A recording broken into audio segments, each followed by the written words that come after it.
Hey, hi, hello. Welcome to Diana Emerson. Today we're listening to Bloody Secrets. It's the new detectives. And I'll be coloring in between. Becomes a killer's makeshift burial ground. Let's see. To find their suspect, investigators must first identify the victims. James Moore would point out marks on the bat and say these are the marks that were caused by Skippy's teeth. And they all had referred to Patrick Zack as Skippy. So he would show it to them and laugh about it, just generally brag about what he had done and how he'd done it. The information provided investigators with enough probable cause to take James Moore and Eric Tadana into custody for suspicion of murder. Police also obtained warrants to search their homes.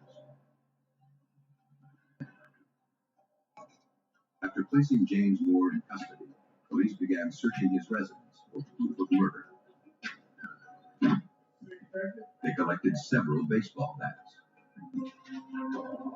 Detectives were certain that one in particular was the murder weapon. The reason I knew it was the same one because of the teeth marks about halfway down. That was important again because anytime we conduct an investigation, we're always looking for corroboration. We always look for the proof that what people say is actually so. And when we found the bat, that showed us that we were in the right place.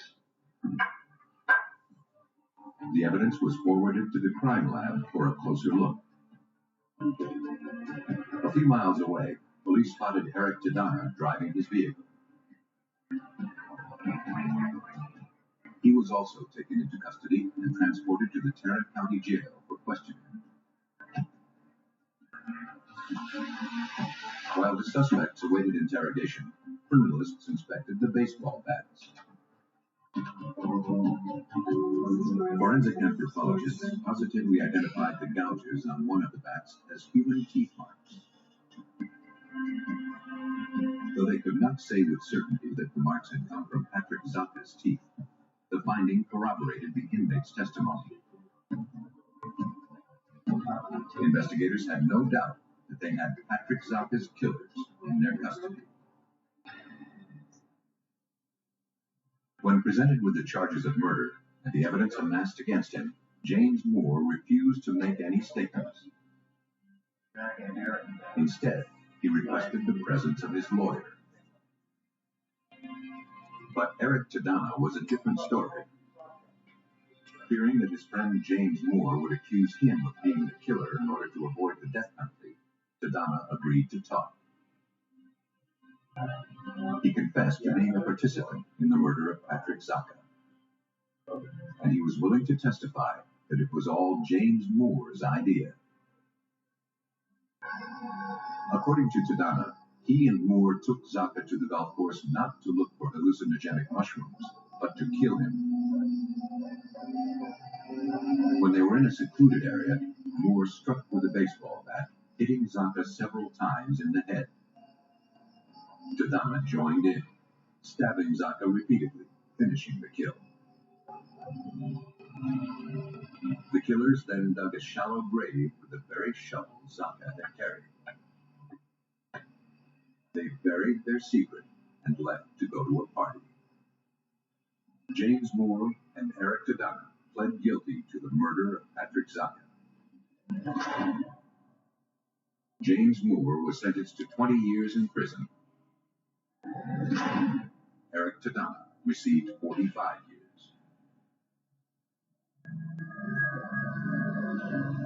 Moore and Tadana's crime had been discovered because they buried their victim in a shallow grave. In California, a more ambitious killer tried to permanently entomb his secret in concrete. Okay.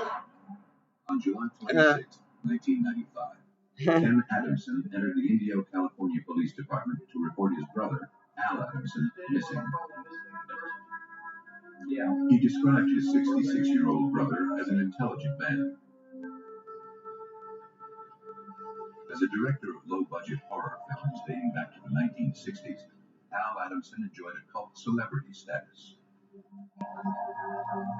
After making movies for nearly 30 years, his career was starting to make a comeback. Home video releases of his earlier movies had sparked a new generation of fans worldwide. Your cemetery is a cold. As a result, he was now able to continue his passion for independent filmmaking. In color, rated PG. Detectives learned that Ken last spoke to his brother by telephone 6 weeks earlier. Al was having his house renovated, and he had discovered that the construction foreman, a man named Fred Fulford, had made over $4,000 in unnecessary purchases on his credit card. There we go. Ken told police that his brother was not happy. Indio detective Jack Anderson Mr. Okay, Anderson yeah, I'm plans to gonna go confront the out a person, little Mr. further. Fred Fulford, the I'm gonna following do day. this one next, and this And one, this one, the brother this was one, concerned and this one. for his welfare. Okay? He was not sure if there They're would be any mostly all violence close involved, together. and he didn't really know this Fred Fulford very well. Okay. Ken told the detective that he traveled to Indio the following day to check up on his brother. When he arrived, Fred Fulford answered the door. Al, he said, had just left. When Ken asked to use the bathroom, Fulford refused to let him in, saying he had just retiled that floor and it needed time to settle. Ken returned home and hadn't heard from his brother since.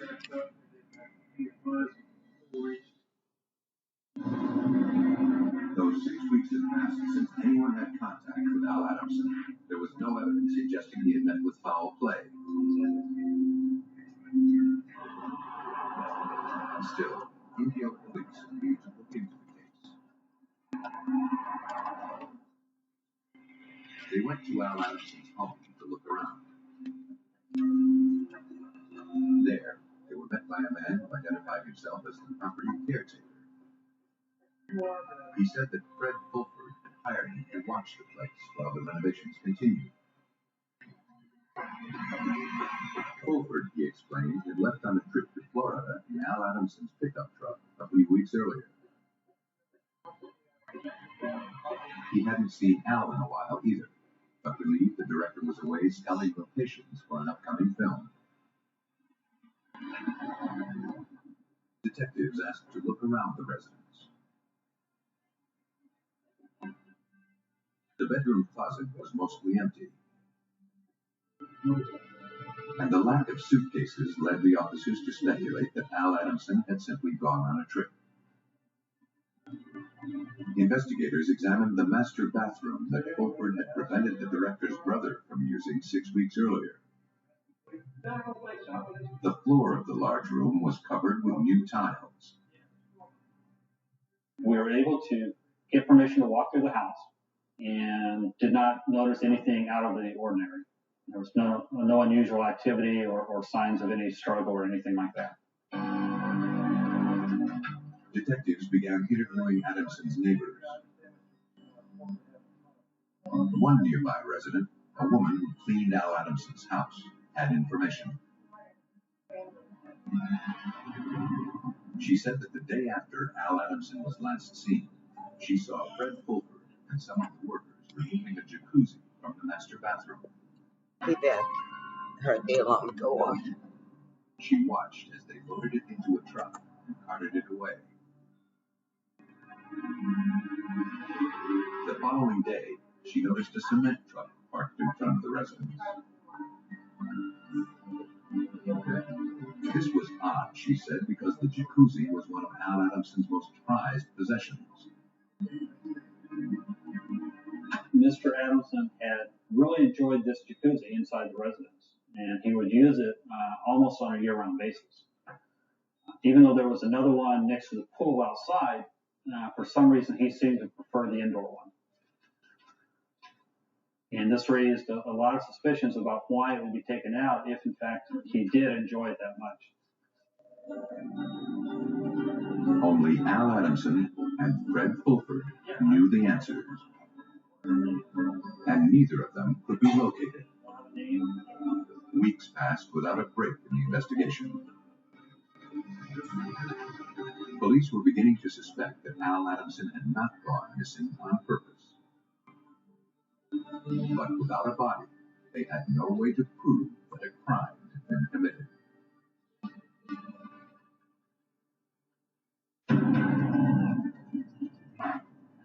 Police in Indio, California continued their search for cult movie director Al Adamson, reported missing 6 weeks earlier by his brother.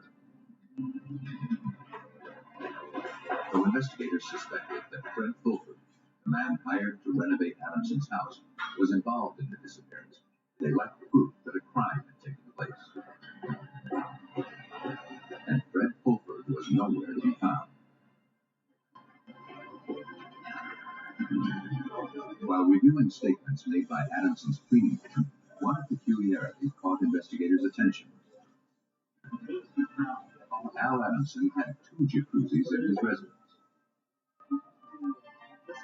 and the one that he used regularly, located in the master bathroom, had been removed by Fred Fulford the day after Adamson disappeared. A jacuzzi that had been inside the residence had been removed, and subsequently the floor was filled in and tiled over. This raised our suspicion that he possibly was buried inside the residence. Investigators obtained a search warrant for Al Adamson's home. Armed with picks and shovels, the team returned to the residence, looking to uncover proof of murder.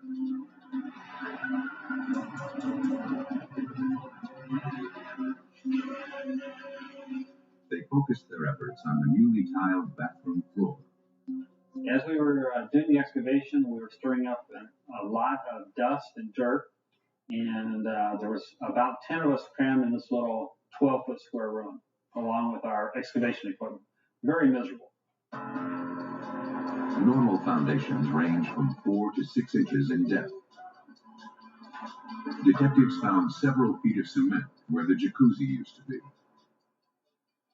A layer of building material sat under that.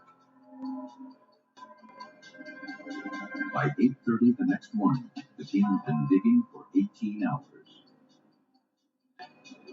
42 inches below the floor, they broke through a layer of dirt onto something soft.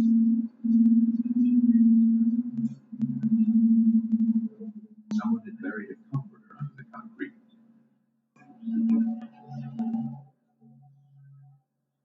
Wrapped inside, police found badly decomposed human remains. As we removed the body from the excavation hole, we were able to determine that it was a male, probably in his mid-50s to 60, but we were not able to positively say that it was Mr. Adamson. The remains were transported to the Riverside County Coroner's Office. Investigators needed to determine who they had found and how he had died before starting a homicide investigation. Examiners quickly noticed that the skull had suffered repeated massive blunt force trauma. This victim had been beaten to death. I wanted to show you this. Deputy Coroner Paul Trujillo performed the autopsy. Injuries were circular defects of approximately 1 3/4 inches of irregular edges, which would be consistent with being struck with something similar to this. Not necessarily this particular instrument, but something of this nature. The body's state of decay put the time of death between 6 weeks and 2 months earlier. This matched the time frame during which Adamson disappeared. But investigators needed a positive identification. They had no DNA samples from Adamson to match to the body, and fingerprinting was impossible because of the advanced deterioration. This left only the use of dental records. Forensic odontologist Dr. Gordon Freeman was brought in to help. But there were no known dental x-rays of Al Adamson's teeth that could be used for comparisons. All investigators had found were written records made by Adamson's dentist a few years earlier. But fortunately, he had meticulously documented the condition of Adamson's teeth. Though it wasn't a lot to work with, Dr. Freeman began his comparisons. The first thing we check for are the teeth present. The teeth might be have been extracted, they may be present. If they are present, what we check for is dental fillings, whether they're silver dental fillings. They may have had done some crown work, whether gold crowns or porcelain crowns. In the case of the Adamson case, what we had to work with, we also had 2 removable partial dentures, both an upper and lower partial denture. All of the unique features of Adamson's teeth noted in his charts matched those of the victim found buried under the tile floor. There was no doubt that Al Adamson had been found. Police believed that Fred Fulford was behind the macabre murder and burial. But with no weapon and only circumstantial evidence pointing to his guilt, investigators were a long way from proving murder.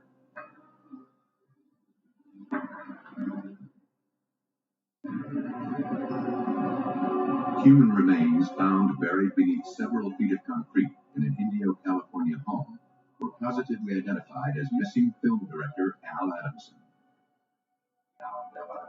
The 66-year-old had been murdered, and police believed that Fred Fulford, the man hired to do renovations at the director's home, was responsible. But with no physical evidence linking Fulford to the homicide, police struggled to make their case.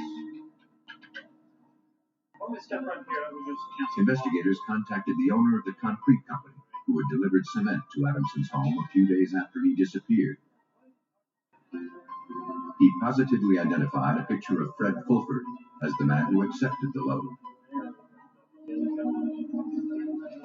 And he said Fulford paid with a check pre-signed by Al Adamson.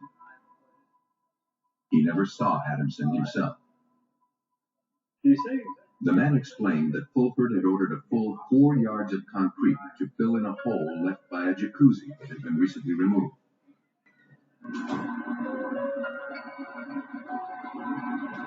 The workers offered to help him wheel in the mold, but Fulford declined.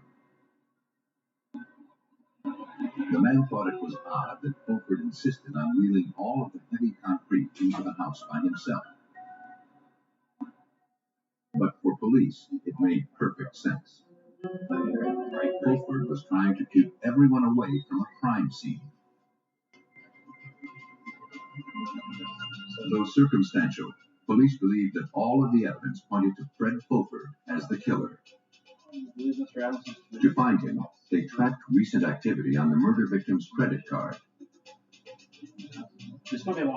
The charges were being made 3,000 miles away at a Florida motel. A warrant was issued for the construction foreman's arrest.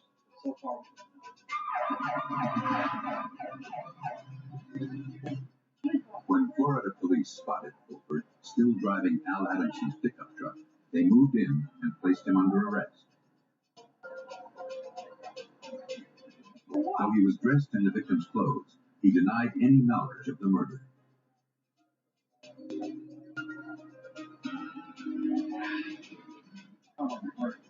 He was extradited to California, where he stood trial for the murder of Al Adamson.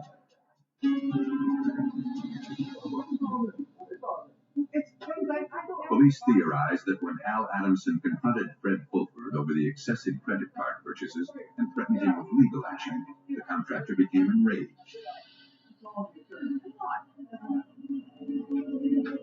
Using a blunt instrument, likely one of the many hammers lying around the residence, he beat Adamson to death. To conceal his crime, he removed the jacuzzi from the master bathroom and buried his victim in its place. He filled in the grave with concrete, retiled the floor, and then left town, believing believing the eccentric director would not be missed. On March 3rd, 2000, Fred Fulford was sentenced to 25 years to life for first-degree murder. To cover their tracks, some killers choose to bury their victims in unmarked graves.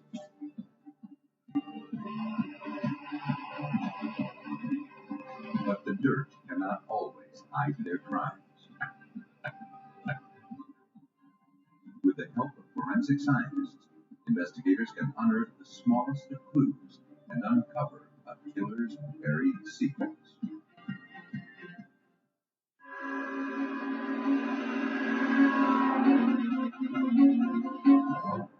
In Florida, a young woman is hit by a train. But what looks like a suicide might be a killer covering his tracks.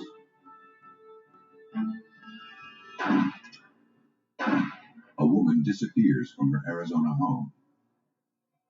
With no body, police must rely on a few drops of blood to determine her fate.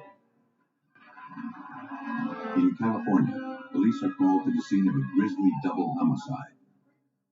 Only forensic examiners can prove whether it was the result of self-defense or cold-blooded murder.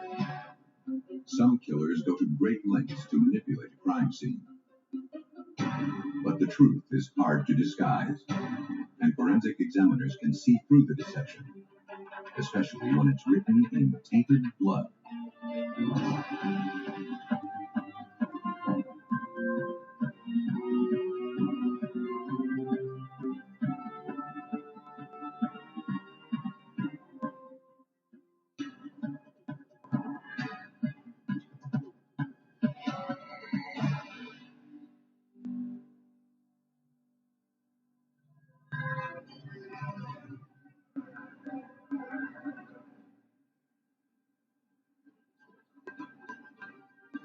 Around 4 a.m. on December 5th, 1993, a freight train was passing through the small community of Crestview, Florida. On an isolated stretch, the engineer noticed something lying across the tracks up ahead. It looked like a human body. He frantically sounded the whistle and struggled to stop the train.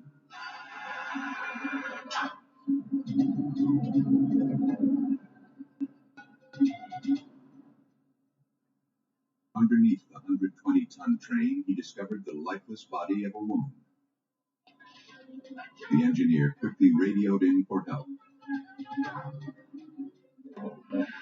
Within minutes, police and emergency personnel from the Crestview Police Department were dispatched to the scene. The young female victim had suffered massive head and chest wounds. She was partially covered by a black trench coat that was stained with blood. Police began searching for any form of identification to tell them who this woman was. They found nothing. Blood found pooled on the tracks and on some rocks just feet away from where the victim came to rest suggested the impact point. A few hairs and tiny drops of blood were found at the front of the train. But investigators found no blood smears on the tracks leading up to the victim's body. When questioned, the engineer told police that as he worked to stop the train, he believed that he made eye contact with the woman lying on the tracks. She never even flinched as the train approached. She just seemed to be staring at him. Before leaving the scene, evidence technicians photographed the area.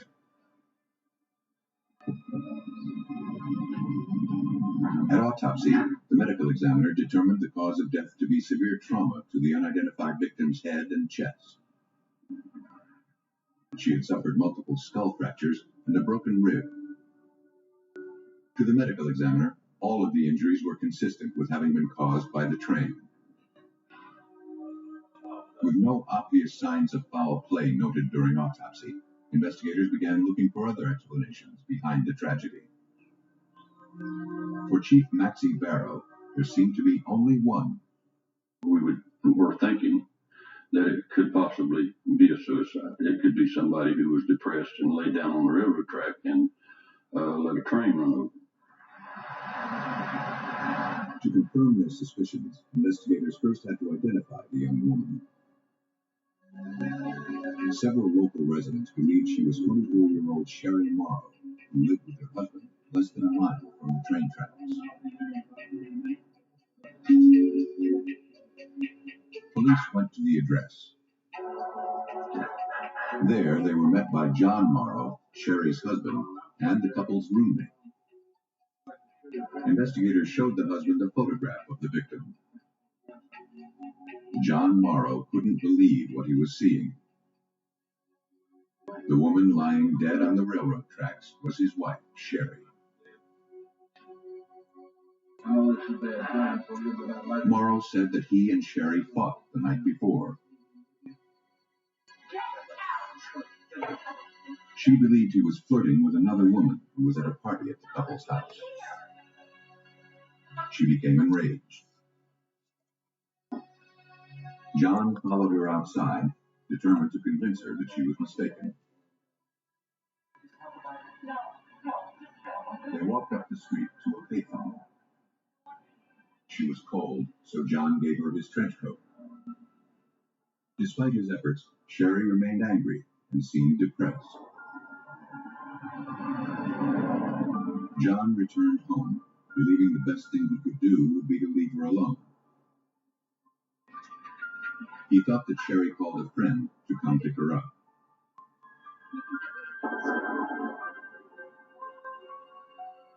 John never imagined that she would take her own life.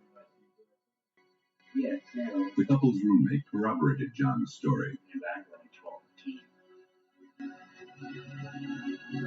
The husband's account, in addition to the autopsy finding, left investigators with no reason to doubt the suicide theory. The investigation into Sherry Morrow's death was ready to be closed. The following day, however, Sherry Morrow's mother came in to speak with police. She could not accept that her daughter had taken her own life.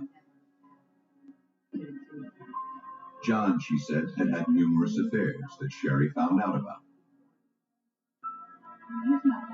As a result, Sherry had decided to end the turbulent marriage. Recently, she'd begun searching for her own place so she could be closer to her mother. And though Sherry was upset to learn of her husband's infidelities, her mother was certain that she would never have killed herself. In fact, Sherry was prepared for a which John desperately wanted. It's not unusual for the family of a suicide victim to determine that, or to say that they didn't commit suicide. But in the case of this victim, her mother was pretty convincing to me that this victim didn't do that and wouldn't have done that. Despite their new suspicions, investigators found no evidence suggesting that Sherry Morrow had met with foul play. Almost a month after she was discovered along the railroad tracks, the young woman was laid to rest. Over the next several years, investigators interviewed dozens of Sherry's friends looking to uncover proof that she had been murdered.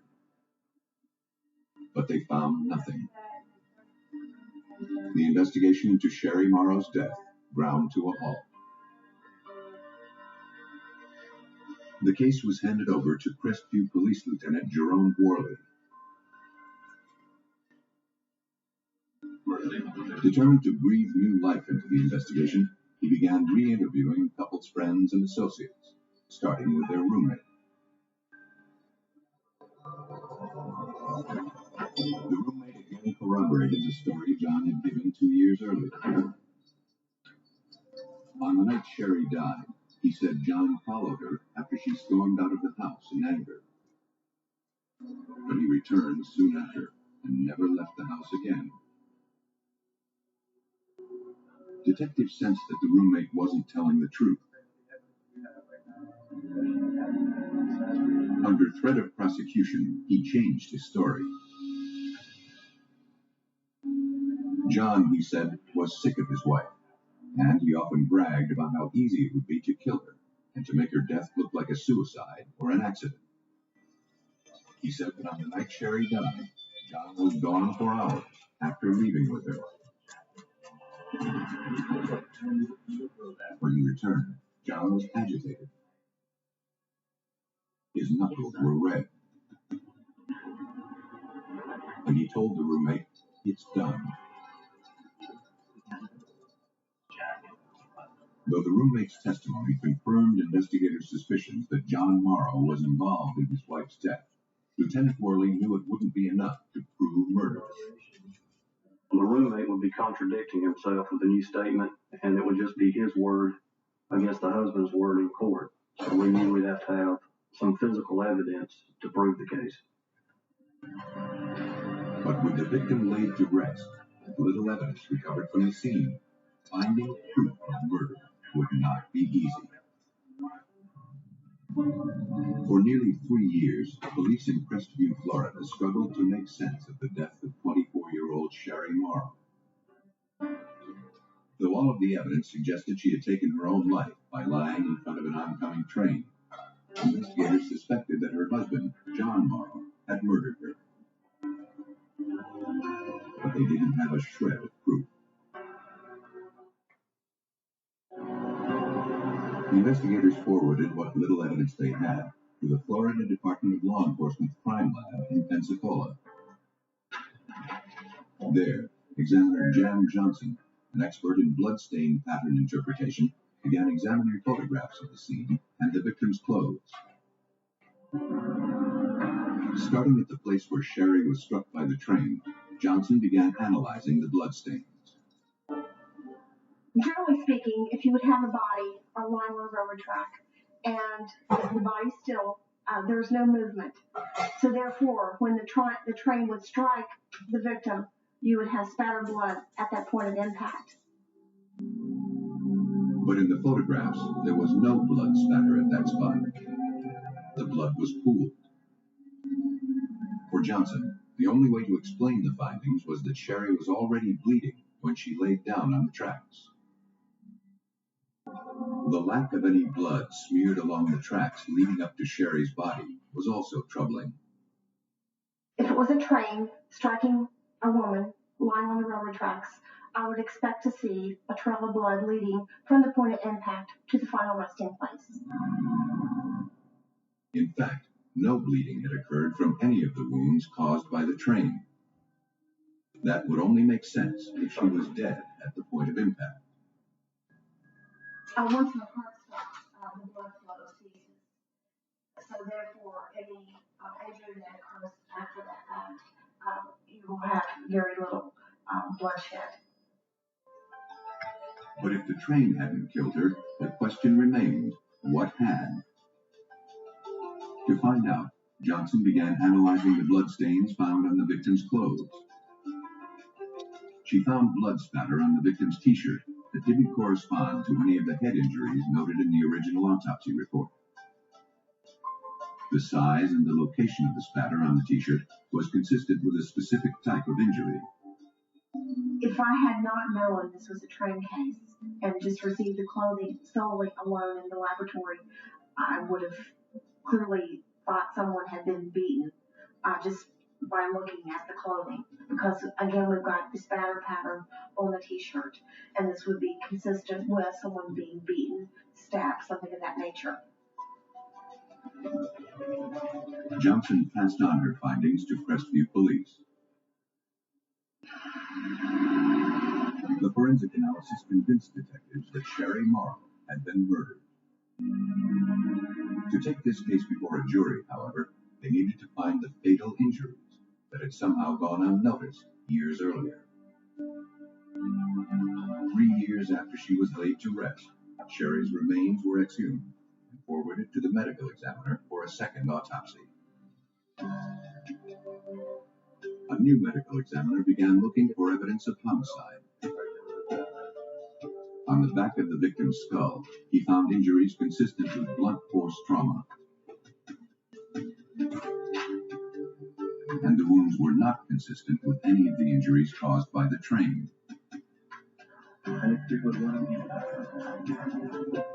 Medical examiner Dr. Michael Berkland next reviewed the original autopsy photos looking for any other abnormalities. He noticed strange bruising on the victim's neck that had not been noted in the original autopsy reports. X-rays revealed the presence of a broken hyoid, a bone in the neck located at the base of the tongue. Dr. Berkland didn't believe that the train could have caused the injury. It would be extremely unlikely that the train could have struck her in such a way to fracture the hyoid and leave the jaw intact, because it is such a protected structure up high in the neck, back behind the jawbone. The most reasonable explanation for the broken hyoid was that Sherry Morrow had been strangled. The blunt force trauma injuries found on the skull and the broken hyoid bone gave investigators the evidence they needed to prove that Sherry Morrow had been the victim of a homicide. And though investigators suspected that her husband, John Morrow, had committed the murder, they needed to find a way to link him to the crime scene. Though several years had gone by, police tracked down all of the railroad engineers who had passed through the area on the night Sherry was murdered. Yeah, gotta switch One those glasses. immediately recognized photographs of John and Sherry Morrow. It's what they call up close and personal. Close to the tracks. They appeared to be having a bitter argument, seemed oblivious to his warnings. The engineer specifically remembered that the man, identified as John Morrow, had been wearing a black trench coat. On April 29, 1997, John Morrow was placed under arrest and charged with first-degree murder. Though he maintained his innocence, police believe that when Sherry decided to end the marriage, the stress of a divorce was too much for him to bear.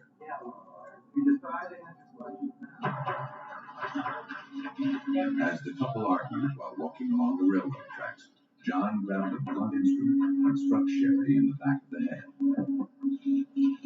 But when she failed to lose consciousness, he finished the job by beating and then strangling her, breaking her hyoid bone in the process. Then he laid her bleeding body on the tracks and covered her with a blood-spattered trench coat. Sherry likely died within a few minutes. A jury convicted John Morrow of murder and sentenced him to life in prison without parole. John Morrow tried to deceive investigators by disguising his victim's cause of death. In a suburban community just north of Phoenix, Arizona, investigators would have to prove murder without the victim's body. On the evening of June 4th, 1989, Maricopa County Sheriff's deputies were called to the home of Earl and Ruby Morris. The couple's daughter, Cindy, was concerned that something had happened to her 49-year-old mother, Ruby. The two had made plans to meet that day, but Ruby failed to show up. When Cindy stopped by to check on her, she found her parents' bedroom was unusually messy. And she noticed that their .22 caliber handgun was missing. She said that her father, Earl, was currently in Los Angeles, California, but he would be back early the next day. But by the following morning, neither Ruby nor her husband Earl had returned home. Maricopa County Sheriff's Lieutenant Lee Louisville was asked to look into the case. After reviewing the daughter's statements, he agreed to open a missing persons investigation. Well, the daughter, Cindy, is supposed to meet her for lunch that day, and she never showed up. And this was kind of unusual for Mom. Mom was a very prompt person, would always meet her appointments, and she was very neat around the house also. So there were some things that were out of place at the house that was just not like Ruby. Later that afternoon, the detective returned to the Morris residence to interview family members. When asked about her mother and father's relationship, Cindy told police that her parents' 30-year marriage had turned ugly in recent months. Earl had been caught having an affair. Upset and angry, Ruby began threatening to end the marriage and vowed to financially ruin her husband. Earl, a successful 49-year-old accountant, promised her that would never happen. But Cindy couldn't imagine that her father was capable of physical violence. As the questioning continued, Earl Morris returned from his trip.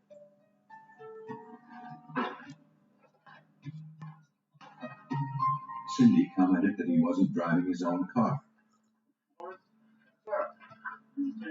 Earl explained that his car, an El Camino, had broken down some 200 miles from home on the drive back from Los Angeles. After several hours stranded on the road, he managed to hitch a ride to Phoenix Sky Harbor Airport. There, Earl said he rented a car to get home. But almost immediately, the detective was suspicious of Earl's story. I looked at his clothes and his general demeanor too. He was neat. He didn't appear to be out, trying to flag down a car. He was all put together. The detective also noticed new airport tags on Earl's luggage, suggesting he had flown, not driven, from California. And the luggage tags originated from San Diego, not Los Angeles. With his suspicions raised, the investigator questioned Earl about Ruby's disappearance. Though he couldn't explain why the couple's .22 caliber gun was missing, he seemed unconcerned about his wife's whereabouts. Ruby, he said, would often take off for days on end without a word. Earl told me he didn't think it was unusual for Ruby to be gone for a couple days, that she had the wherewithal, credit cards, be able to go out, visit other people, and to leave. So he, again, was saying, like, it was no big deal that she was gone. Investigators felt differently. Looking to corroborate Earl's story, they began searching the interstates for his broken-down El Camino. But hours of driving turned up no signs of the vehicle, and there were no records of it having been towed. An APB was issued for the car. A short while later, Earl Morris's El Camino was located. It was found nearly 400 miles away, parked near the San Diego airport. San Diego authorities impounded the vehicle and arranged for it to be transported back to Arizona. All right, thanks. Bye. For investigators, it was now clear that Earl Morris's story was a lie. To find out what he was hiding, they obtained a search warrant.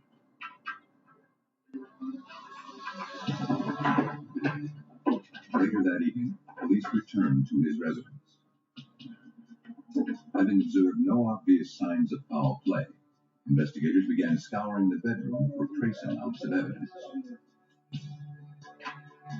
They discovered several bloodstains on the carpet near the bed. Maricopa County Sheriff's Crime Lab Supervisor James Serpa noticed something odd about their appearance. We saw visible signs that the carpet nap in the master suite had been disturbed in a circular pattern, which could indicate the use of a carpet cleaner. Technicians also found a fine mist of blood spatter on the headboard of the couple's bed. The evidence was collected and forwarded to the crime lab for analysis. For investigators, the discovery of so much blood was not encouraging. The amount of blood in the master suite was a significant amount of blood, and someone would have been at least direly wounded, if not deceased. Though investigators believed that someone was Ruby Morris, they soon learned that the blood recovered from the house was too degraded for a definitive DNA analysis. Technicians began scouring Earl Morris's vehicle for clues. The search revealed the presence of several large bloodstains on the passenger side carpet. The samples were collected and sent out for DNA testing. Though the analysis would take time, police speculated that Earl Morris had murdered his wife, then transported her body in his El Camino. And that meant Ruby's body could be anywhere between Phoenix and San Diego. As investigators began the daunting task of trying to pinpoint Ruby's remains, one of the couple's daughters came forward with information. Earl owned a boat, and he kept it docked in San Diego. Believing there had to be a connection, police contacted authorities there. A few days later, San Diego Harbor Police forwarded a video cassette to Maricopa County investigators. The tape, shot the same day that Ruby was reported missing, showed a boat burning at sea. And authorities had positively identified it as belonging to Earl Morris. For detectives, the significance was clear. We speculated that Earl rented another boat to tow out his boat and actually set it on fire to hide the body of Ruby and also the murder weapon at that time. The boat ultimately sank in treacherous waters too deep to be recovered. Despite the clumsy lies Earl Morris was telling police, it looked like he just might get away with murder.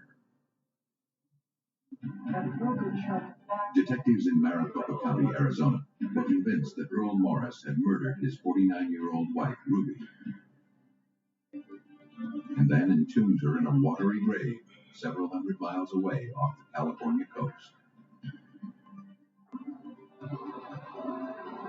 But without a weapon or the victim's body, they would have to rely on the forensic evidence to prove murder. And first, they would have to show that blood found in Earl's El Camino belonged to his wife.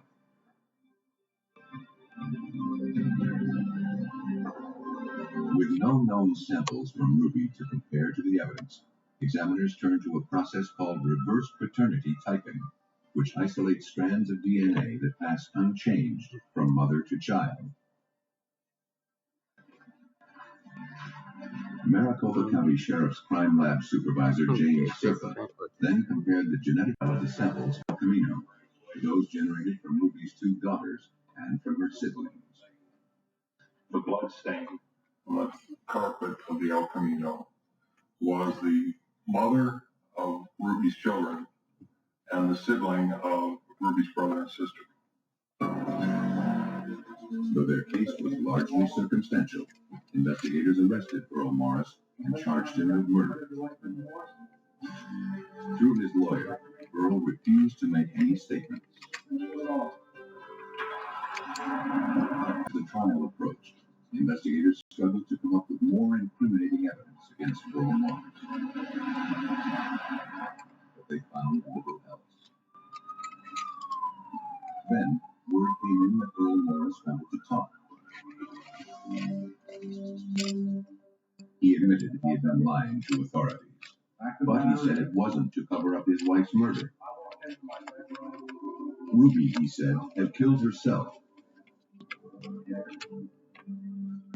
Earl said that in the early morning hours of June 4th, he entered the master bedroom and found Ruby dead, clutching the couple's .22 caliber pistol in her hand. Blood was everywhere. Wanting to spare the family the embarrassment of the suicide, he cleaned up the room and drove her body to San Diego, where he then disposed of the remains. He thought it would be easier for the family to accept that Ruby had decided to just up and leave. Though the account sounded ridiculous to police, they realized that Earl's suicide story had the potential to create reasonable doubt in the minds of jurors. Unless investigators could come up with hard evidence to prove otherwise, Earl Morris could be a free man. And without the ability to examine the victim's body, it would be difficult to disprove Earl's story. Lieutenant Commander Rod Englert, an expert in bloodstain pattern analysis, was brought in to assist in the investigation. Englert and Serpa began by re-examining the headboard collected from the couple's bedroom. When luminol was applied, Englert had no doubt that the blood spatter present, which appeared as fine mist, had resulted from a specific type of injury. Well, when there's crimes of violence, blood is categorized into three major categories. The low category, which is termed low velocity impact spatters, just drops of blood, smears of blood, transfer stains. The second category is from blunt trauma, which is termed medium velocity. And the third category, which we're dealing with in this particular case, is high velocity, which is a specific, easily identified pattern, which is atomization of blood. And that comes from gunshot. The location of the spatter on the headboard also allowed examiners to determine the position of the victim's head at the time she was shot. Ruby had been lying flat in a sleep-like position. If that's the case, and if this is... Though the finding was suspicious, on its own, it did not contradict Earl Morris's suicide story. After thoroughly photographing the bloodstains, Englert began looking for any abnormalities in the patterns. Something immediately caught his attention.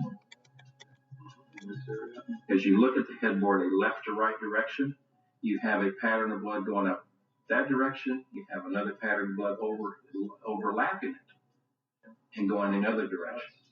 So you have there two conditions that don't occur at the same time. The bloodstain patterns indicated that Ruby had been shot at least twice. And if she had taken her own life, as Earl claimed, that would have been difficult to do. Well, first of all, Ruby Morris would have to been able to cock the hammer on the gun, which I'm told was a single action revolver 22, after a shot to the head, to a large source of blood, would have to be able to cock it again and possibly even a third time. And that's not likely. Investigators agreed. Based on the forensic analysis, there could be little doubt that Ruby Morris had been murdered. Police believe that to avoid the financial ruin from a divorce, Earl Morris chose to kill his wife. As Ruby lay sleeping in the couple's bed, he pulled out the .22 caliber pistol and shot her several times in the head.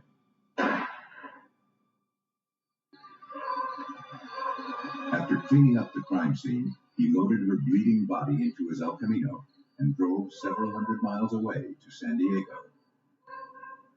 Once there, he loaded her body and likely the murder weapon onto his boat. He set the craft on fire, returned to shore, and began the process of covering up his crime. With the help of Rod Englert's blood spatter analysis, Earl Morris was convicted of first-degree murder and sentenced to life in prison. Earl Morris tried to explain his wife's death by creating a story about suicide. But sometimes murderers admit killing their victims. And the story they tell investigators is one of self-defense.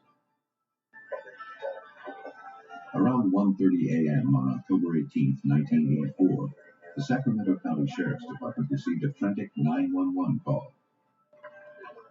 24-year-old Brett Harris said that his mother, Barbara, had been murdered. His stepfather, Bob Giesler, was also dead. Distraught, Brett was threatening to take his own life. Sacramento County Sheriff's deputies raced to the scene. As they approached the house, they made a bizarre discovery. A man, identified as Brett Harris, was hiding in a tree. After talking him down, one of the officers made his way into the residence. Come on over here. Come on out. In the master bedroom, he discovered a gruesome scene.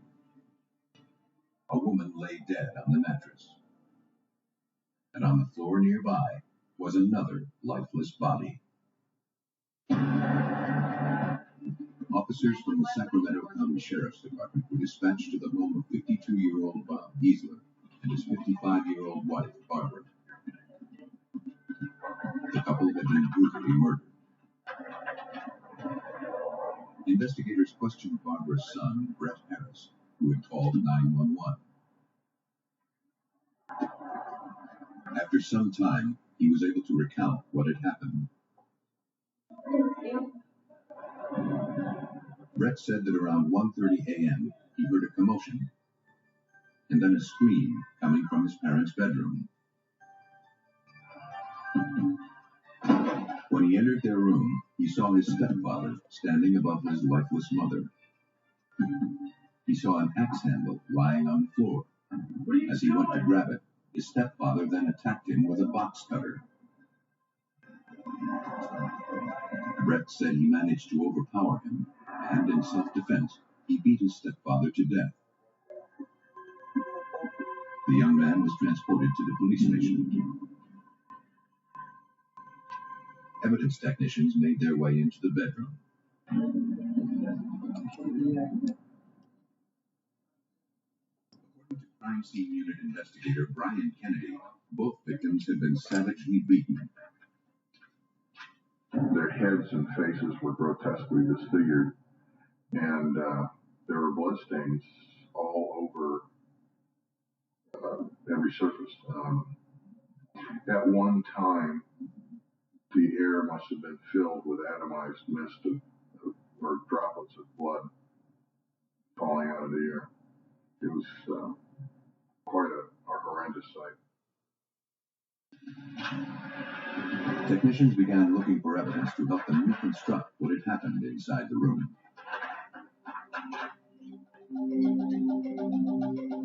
In addition to the axe handle, investigators also recovered a blood-stained box cutter found resting on Bob Giesler's chest. All of the bloodstain patterns were carefully photographed.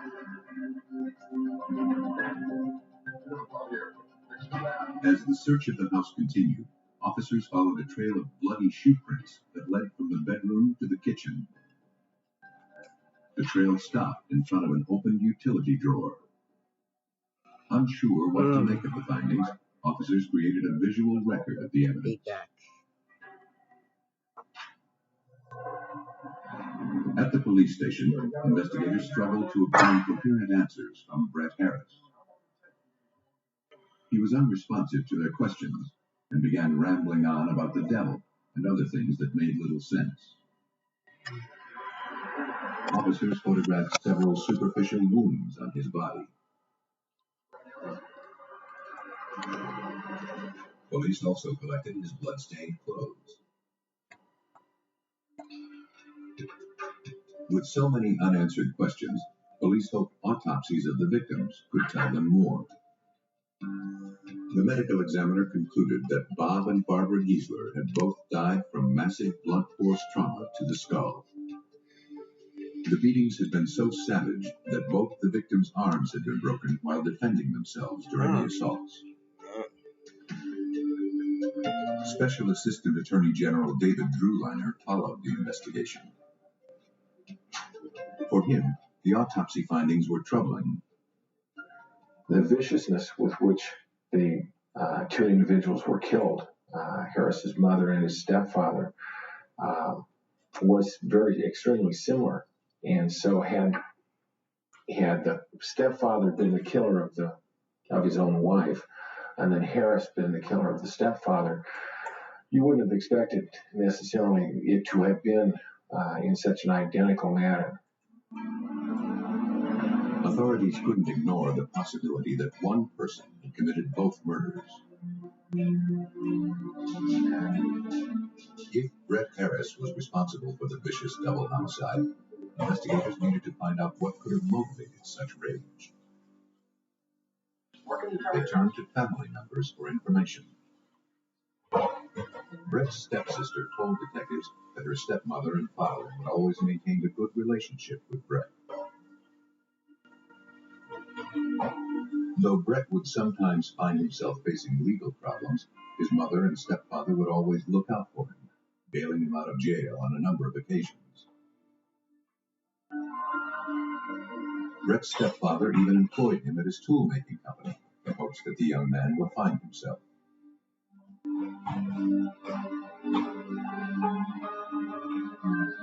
Though Brett suffered from a psychiatric condition, his stepsister said that he had made progress in recent months, and with the help of medications, his prospects for the future were promising.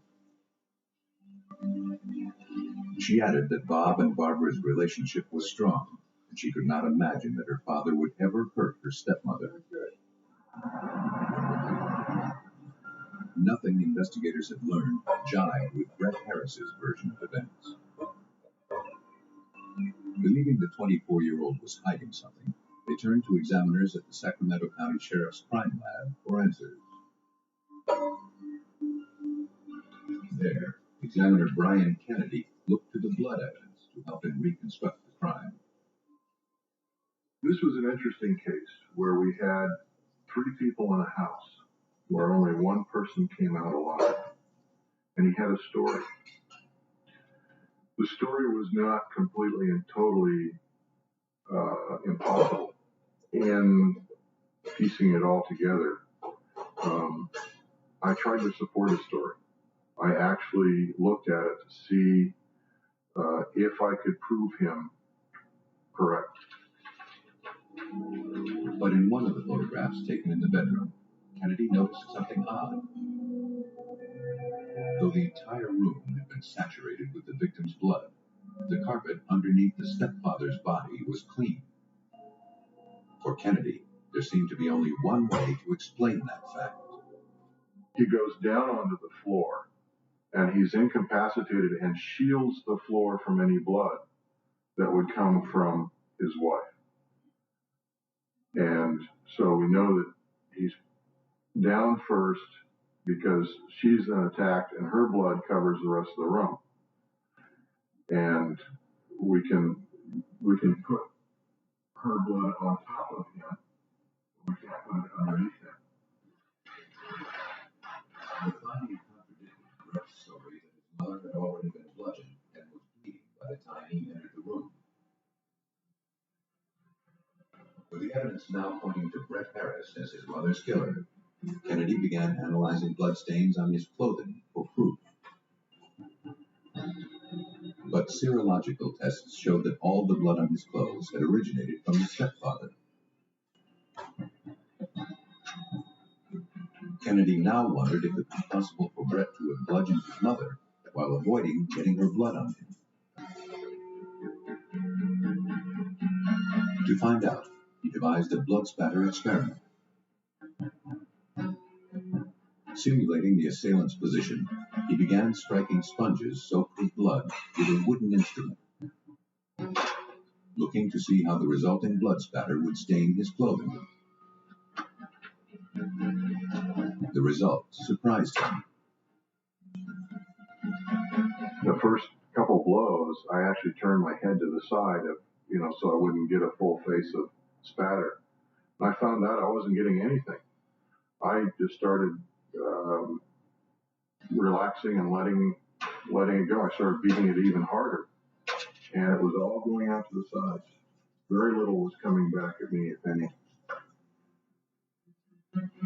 Kennedy has successfully demonstrated that Barbara's assailant could have avoided being spattered by her blood.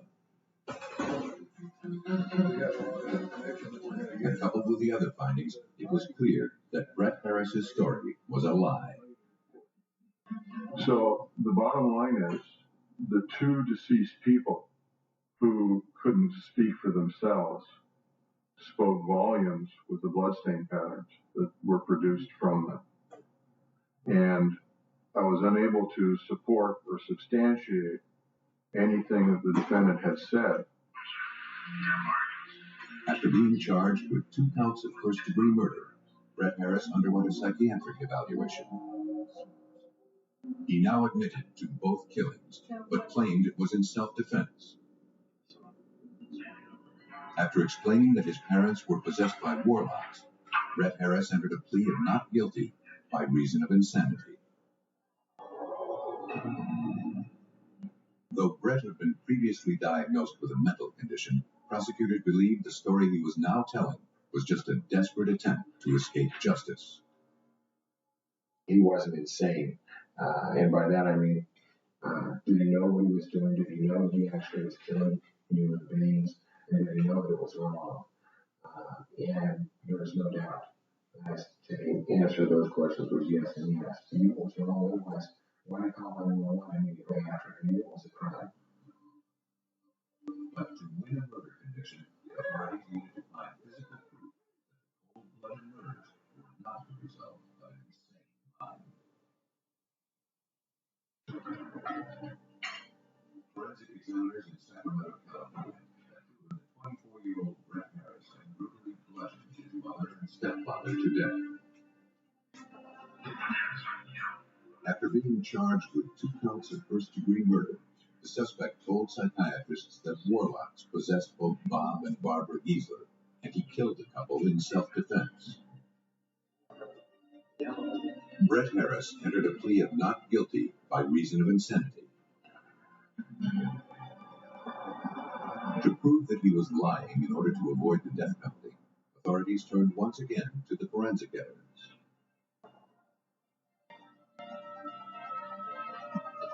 Examiner Brian Kennedy began looking at all the physical evidence recovered from the crime scene, looking for anything that could demonstrate that Brett Harris knew what he was doing at the time of the murders. He focused on the box cutter found on Bob Giesler's chest. After reviewing the autopsy reports, Kennedy believed it was unlikely that the box cutter could have been used as a weapon against Brett, as he had previously claimed. Both of our victims had broken arms. If you're defending yourself with your arms and you've got it holding something and it's severe enough to break the arm, you're going to lose control of whatever's in your hand, most likely. I doubt seriously you can hang on to it. For somebody to have their arm broken and then place it on their chest is not likely. Believing that Brett Harris had staged the crime scene to throw investigators off his trail, Kennedy next looked for a way to explain the box cutter wounds found on his body. This looks like somebody has self-inflicted these injuries because they're in the right place. For a right-handed person to cut himself on the left arm, to cut himself on the right cheek, to cut himself from left to right across his chest. So it's all very consistent with staging his own injury. The forensic findings provided irrefutable proof that Brett Harris had gone to great lengths to conceal his guilt. And for prosecutors, those are not the actions of an insane man. He physically changed the crime scene in anticipation that the police are coming to the crime scene. So he tries to fool law enforcement. Why do it? Why come up with any sort of explanation? He wouldn't have to. Though unsure of the motive, police believe that on October 18, 1984, Brett Harris snuck into the couple's room as they slept in their bed. Using an axe handle, he bludgeoned Bob and Barbara Giesler to death. After finishing the kill, he made his way into the kitchen, sliced himself with a box cutter he took from the utility drawer, and returned to the bedroom to plant the evidence. Confronted with the evidence, Brett Harris withdrew his insanity defense. He pled guilty to 1 count of first-degree murder and 1 count of second-degree murder. He was sentenced to 41 years to life. Killers skilled at the art of deception hope to confuse investigators by manipulating a crime scene. But forensic experts can find justice for victims of homicide by seeing through a murderer's lies, which are written in tainted blood.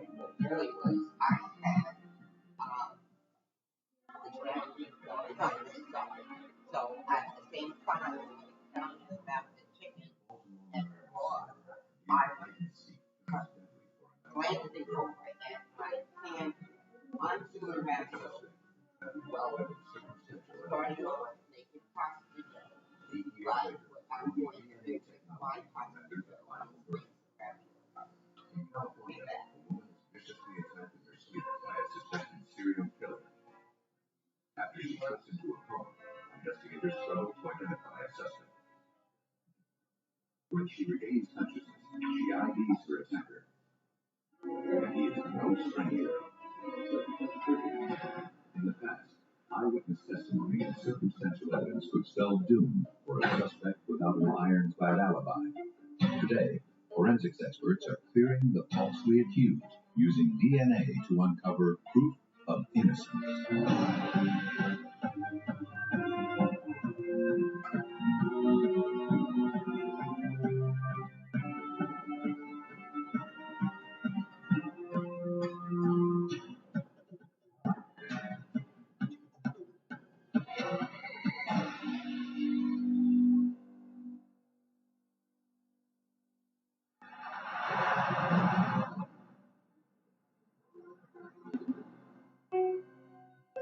On the afternoon of July 25th, 1984, in the Baltimore, Maryland suburb of Rosedale, police responded to a father's frantic 911 call.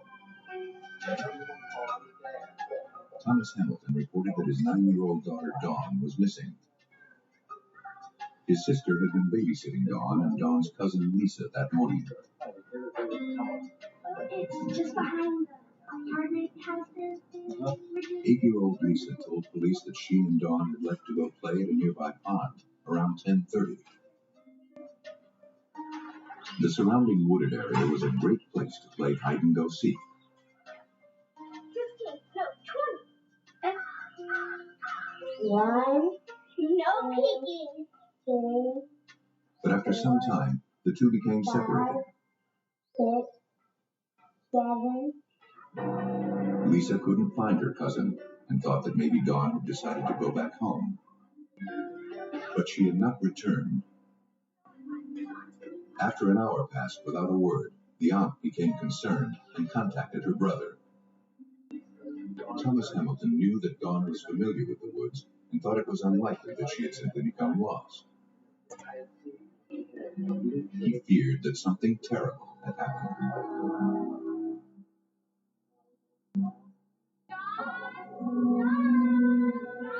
A search party made up of family, friends, and law enforcement officers began combing the wooded area behind the apartment complex.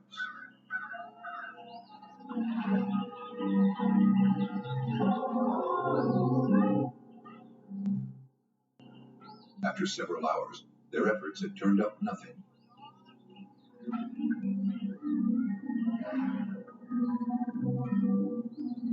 Then, around 5 o'clock, one of the searchers made an ominous discovery.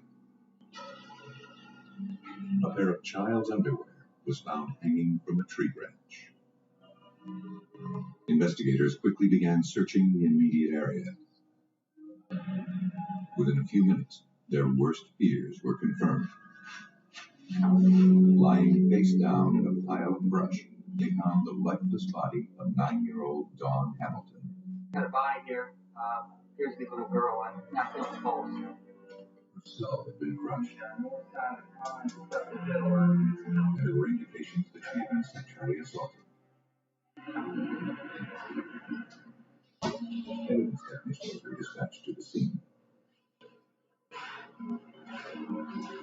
They preserved the girl's underwear, hoping some trace of the killer remained.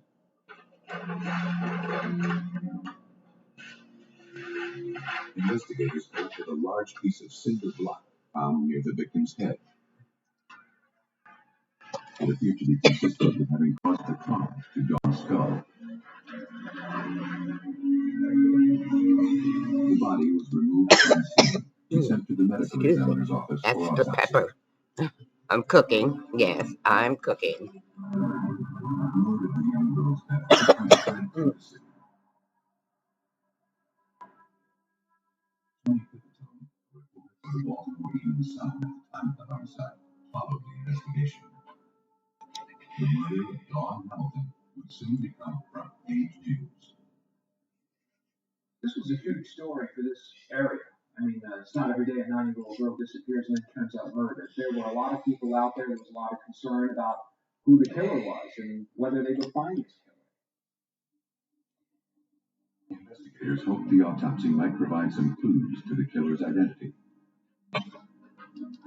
The medical examiner determined that Dawn Hamilton had not died as a result of the blunt force trauma to the head. After being beaten, she was then strangled.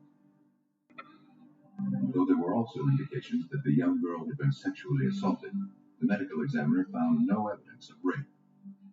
However, a minuscule amount of biological evidence was recovered from the underwear. The samples were collected and analyzed, but in the days before DNA testing was available, examiners were unable to provide police with a specific genetic profile of the killer. Investigators turned to the public for help, but no leads were developed.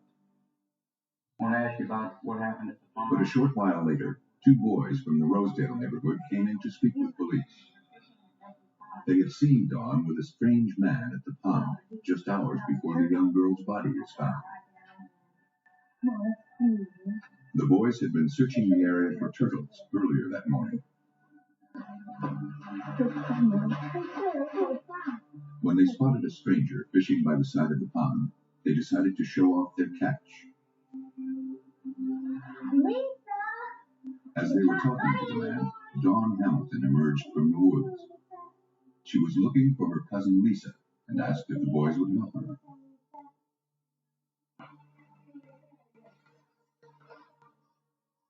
They declined, but the stranger offered to help.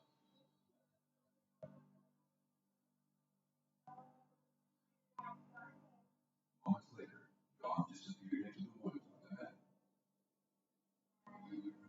The boys described the stranger as being about 6'5", having curly blonde hair and a mustache. With the help of a police sketch artist, the face of the murder suspect began to take shape. For everyone following the investigation, it was clear that this was a huge break for police. They had the 2 boys who had seen her go down this trail with this man who had offered to help her find her friend. And they believed whoever that man was would be key to solving this case. The composite sketch of Dawn Hamilton's suspected killer was quickly distributed through the media. Police also took the drawing door to door throughout Rosedale.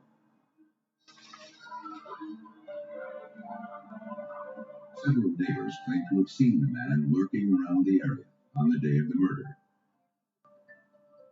But no one had seen him before then, and no one knew his name. As the investigation threatened to stall, pressure to solve the case mounted. Again, police turned to the media for help. Desperate to generate a lead, detectives released a psychological profile of Dawn's killer through all area newspapers. The detectives had this profile done that said that whoever was responsible for this crime may have had an argument with a woman, a domineering woman in his life, may have been projecting that anger at that woman at this little girl. They said that whoever did this, according to this profile, grew up around the water because he was near the pond and where these boys were fishing and had gone to this pond as some kind of refuge in a troubled time. Hundreds of tips poured into police.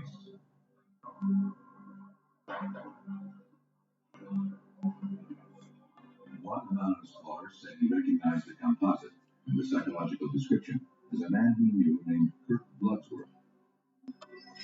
A detective was familiar with that name.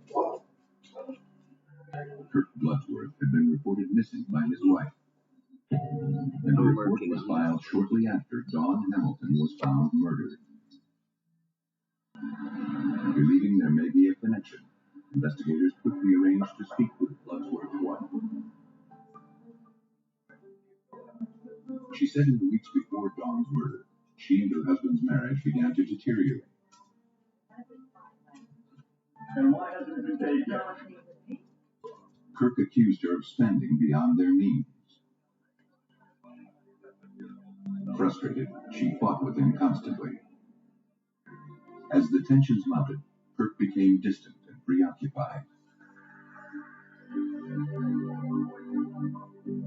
A week or so after Dawn's murder, Kirk disappeared. She hadn't heard from him since. Investigators realized that Kirk Bloodsworth was involved in a turbulent relationship, just as the profile of the killer had indicated. And, like the profile also suggested, he was drawn to the water. Kirk's wife said that her husband may have returned to his hometown, located on the Chesapeake Bay. Using that profile, it all fit together. Kirk Bloodsworth grew up on the eastern shore of Maryland. He was from a fisherman family. Kirk Bloodsworth was now the prime suspect in the murder of 9-year-old Dawn Hamilton. But as long as his whereabouts remained uncertain, so did the prospects of solving this case. Authorities in the Baltimore, Maryland suburb of Rosedale believed they had finally identified a suspect in the brutal sexual assault and murder of 9-year-old Dawn Hamilton, whose body was discovered in a wooded area a few hundred yards from her home. An anonymous caller had identified a composite sketch of the suspect as resembling a man named Kirk Bloodsworth, who disappeared a week after the murder. Bloodsworth's wife speculated he had returned to his hometown of Cambridge on Maryland's eastern shore. Police canvassed the small Okay, I'm going to pick out the next set of colors. They located one of Bloodsworth's friends. He confirmed that the suspect had in fact recently returned to Cambridge. Bloodsworth told him that he had done something terrible and couldn't return to Baltimore.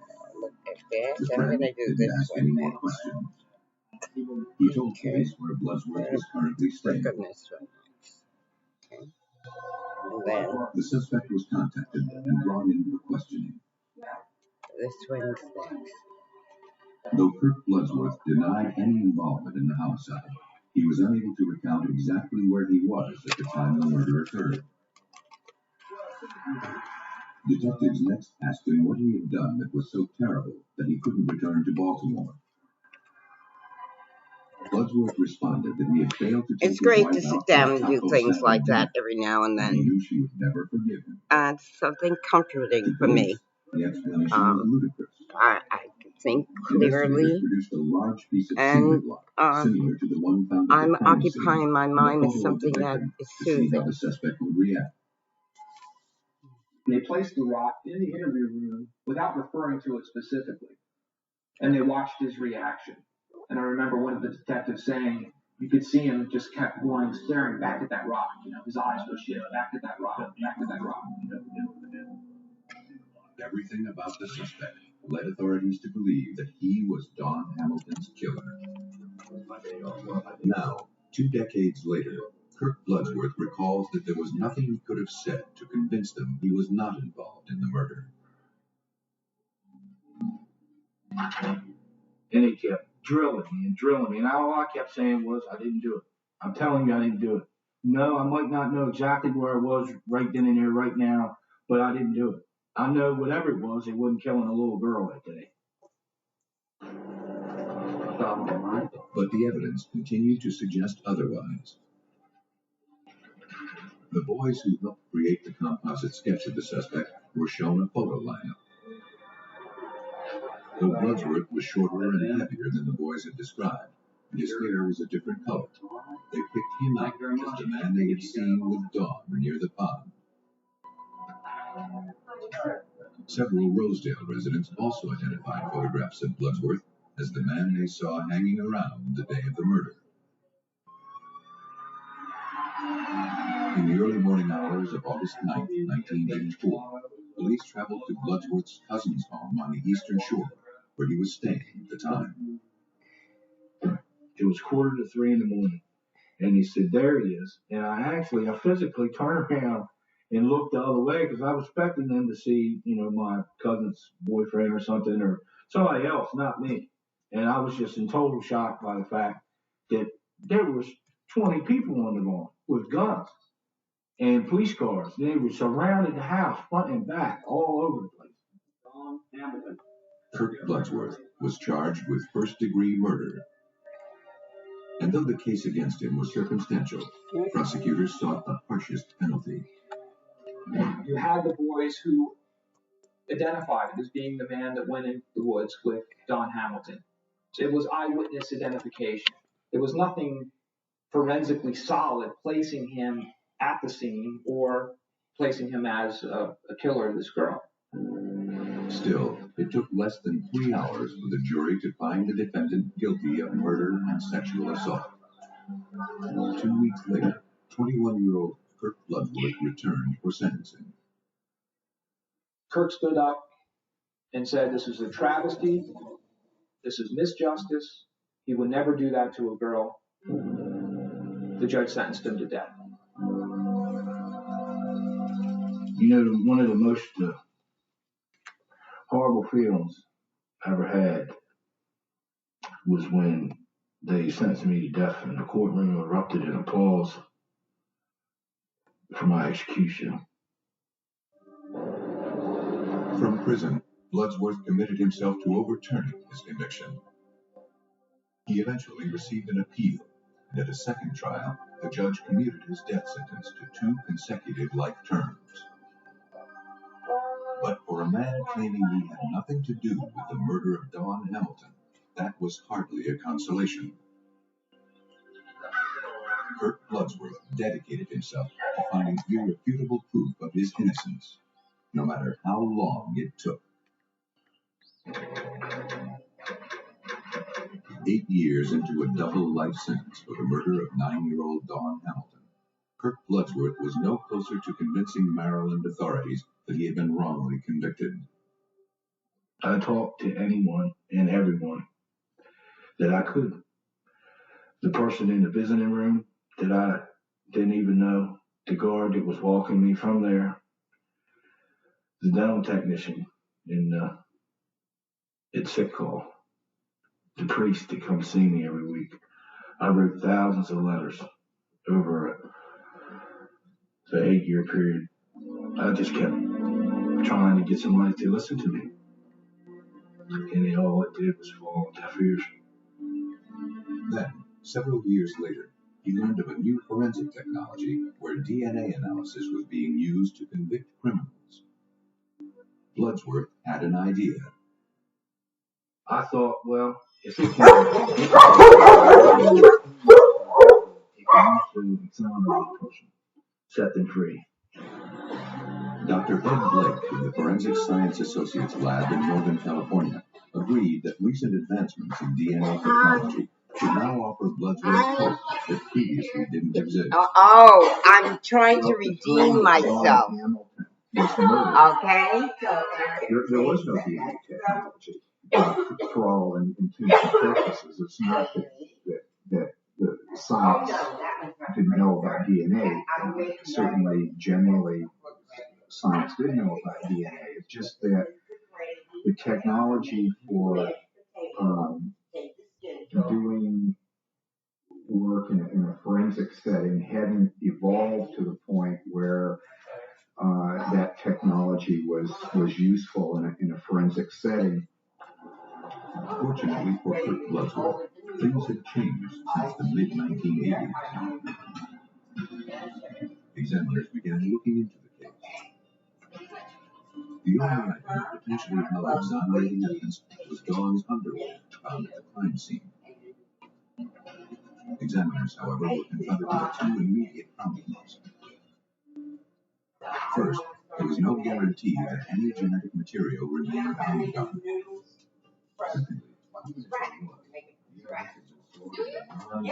controlled environment for nearly 9 years. makes the dough and they cut it in strips. But examiners warned Locke. The same found on the fabric could be used of biological evidence. Under a high-powered microscope, authorities confirmed that they had found a viable sample. Did you try them? One single gene strand was located. In the past, this minute sample would have been too small for testing. But now scientists have a new technique, referred to as PCR analysis. The technique allows examiners to isolate a single gene strand containing DNA material. Okay. That'll go in the ravioli. I'm going to use little Parmesan, and because I don't have any cheese, but I have some shredded cheese down there. I'm going to add that up, see if I can make a sauce with that. The letters in the book. The letters in the Don't book, leave my glasses. which are formed into sentences, and the sentences are formed into paragraphs, and the paragraphs into chapters. A book has a 26-letter code. Well, DNA has a 4-letter code. The PCR process, in effect, searches the entire book of sentences to copy the one sentence. I'm going to get back into the gaming now. And copy those over and over, so the sentence is easier to read. The procedure was successful.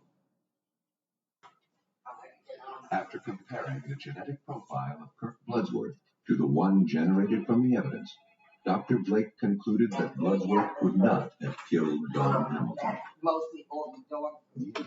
So everything's 3 o'clock. Let me give you Tears running down my face and my hands were up in the air. I went down the tier in front of the cell screaming that it's over. I remember throwing my hands up in the air like this and just totally elated. These were Kirk Bloodsworth. Maryland's governor immediately pardoned Bloodsworth. On June 28, 1993, after spending nearly 9 years behind bars, he was released from prison.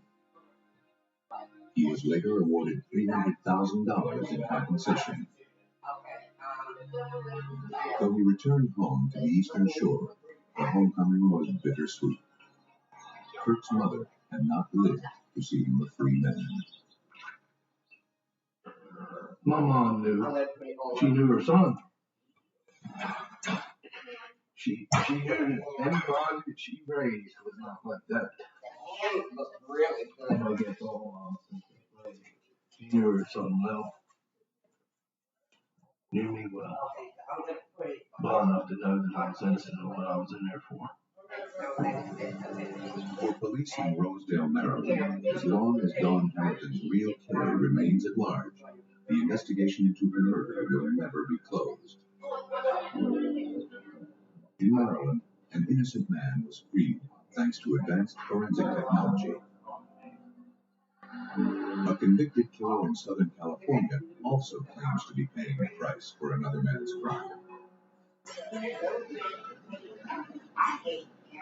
Around 2 a.m. on September 30th, 1979, Paul Green returned to his after leaving to pick up some fast food.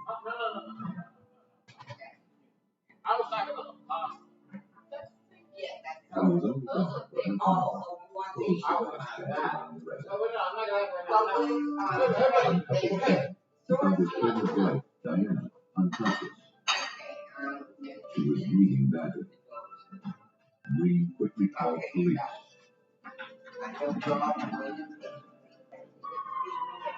Police and emergency personnel raced to the scene.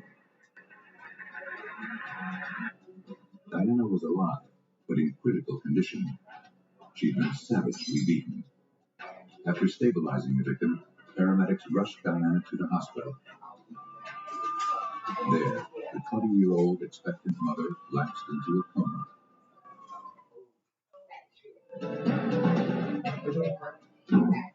Crime scene technicians began scouring the residence, looking for any trace of the assailant that may have been left behind. But no fingerprints or any stray hairs or fibers were found. No indication that anything had been stolen from the apartment. Blood and trace amounts of what appeared to be biological dust were recovered from the bed.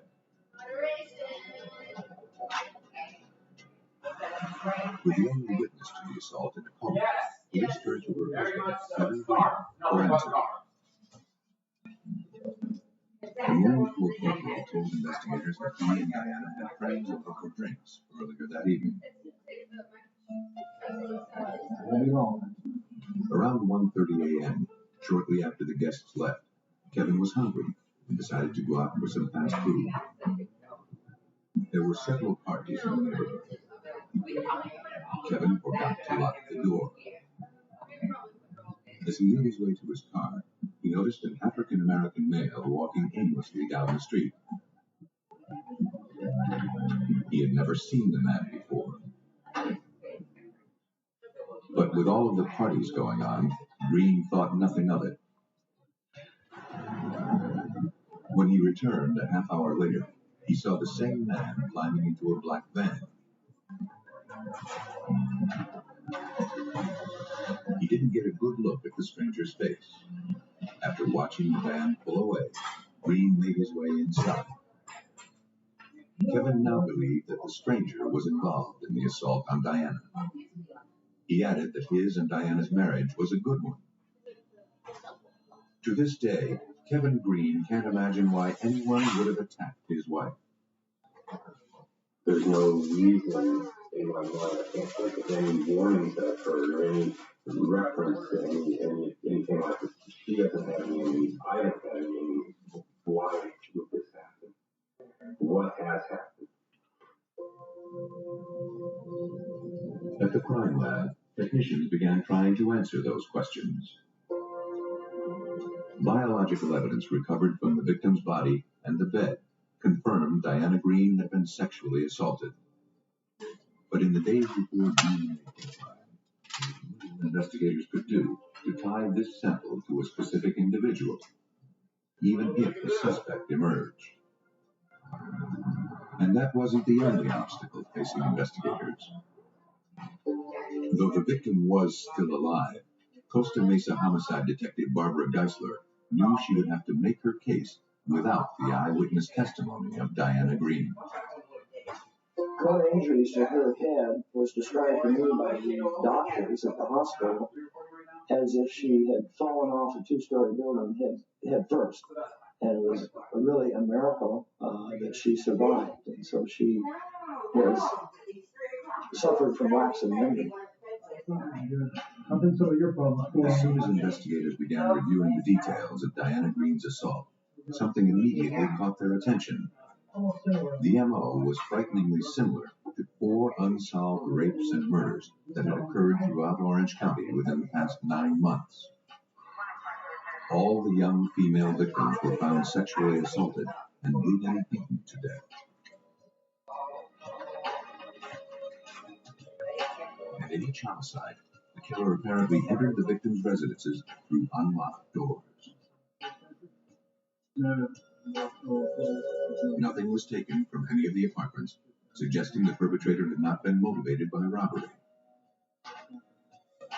Though Diana was the only victim who was married, and the only victim to have survived, detectives were convinced the crimes were connected.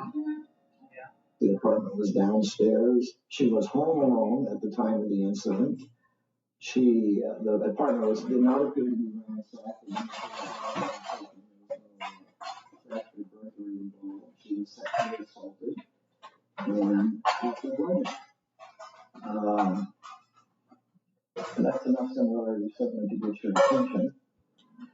Though Diana Green had miraculously survived an attack by a serial killer, her unborn baby girl was barely clinging to life. The day after the assault, while still lingering in a coma, the situation turned critical. A nurse came in to do the next check on the baby. She was listening to the baby's heartbeat, and then she lost it. And she kept looking for the heartbeat, but when she couldn't find it, there wasn't any warning. There wasn't anything anybody could do. The baby's heartbeat stopped. And by the time they realized that that's actually what had happened, the baby hadn't just turned. It was too late. The serial killer, who the press dubbed the bedroom basher, had claimed another innocent life. And though publicity surrounding the murder of the unborn baby sent shockwaves through the community, no solid leads were developed. Then, 8 days after Diana Green was assaulted, police were called to an apartment complex just 3 blocks from her residence. There had been another homicide. The body of 24-year-old Deborah Kennedy was discovered by her roommate.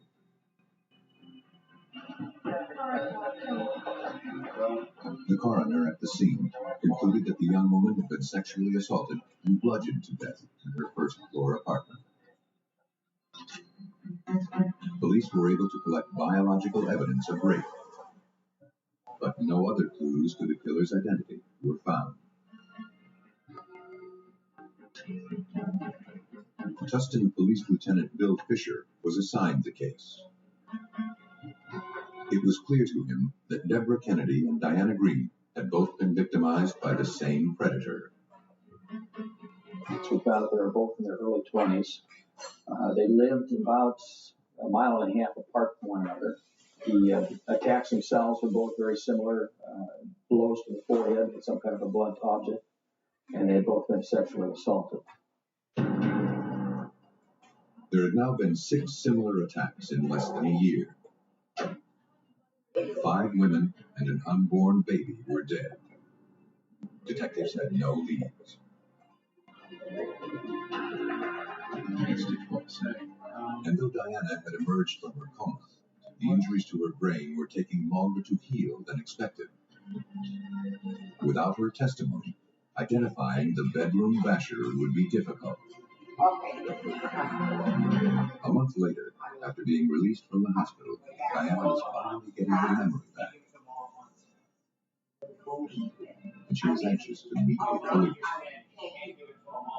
Though she had not regained her speech, she was able to communicate the identity of her attacker. The person responsible for the death of her baby was not a stranger. It was her husband, Kevin Green. Police in Costa Mesa and Tustin, California, struggled to identify a suspect in a string of brutal sexual assaults that had claimed the lives of 5 women and 1 unborn child. 20-year-old Diana Green, who lost her baby as a result of a brutal beating by the suspected serial killer, finally regained her memory of the attack and then filed an official statement with police. Detective Barbara Geisler reviewed Diana's testimony. Diana claimed that her husband, Marine Corps Corporal Kevin Green, was her assailant. According to Diana, on the night she was assaulted, she and Kevin had a heated argument. Kevin wanted to have sex, but Diana, then 9 months pregnant, refused his advances. As a result, Kevin attacked her, smashing her in the forehead with his keychain before raping her. Suddenly, investigators had to consider that Kevin Green was also responsible for the other 5 unsolved homicides throughout Orange County.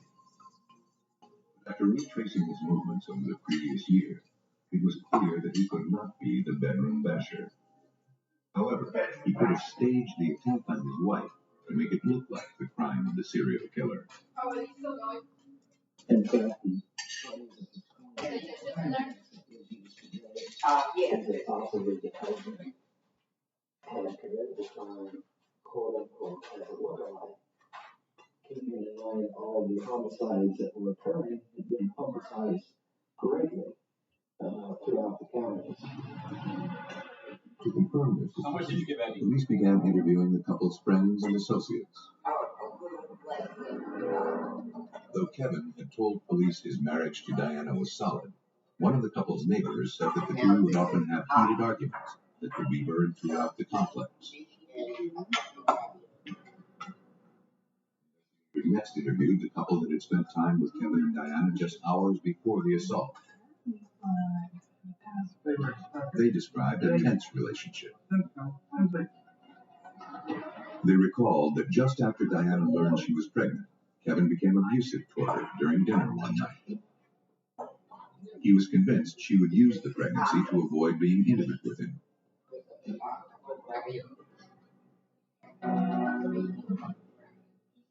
Friends didn't think the marriage was a happy one. Convinced they were on the right track, investigators brought Kevin Green in for questioning. Looking to corroborate Diana's story, investigators collected his keychain that he allegedly used to beat her with. Later analysis revealed no traces of blood. But Kevin Green couldn't explain how or why his wife had memories of him attacking her. He insisted he had nothing to do with her assault. He maintained that at the time of the attack, he was across town getting fast food.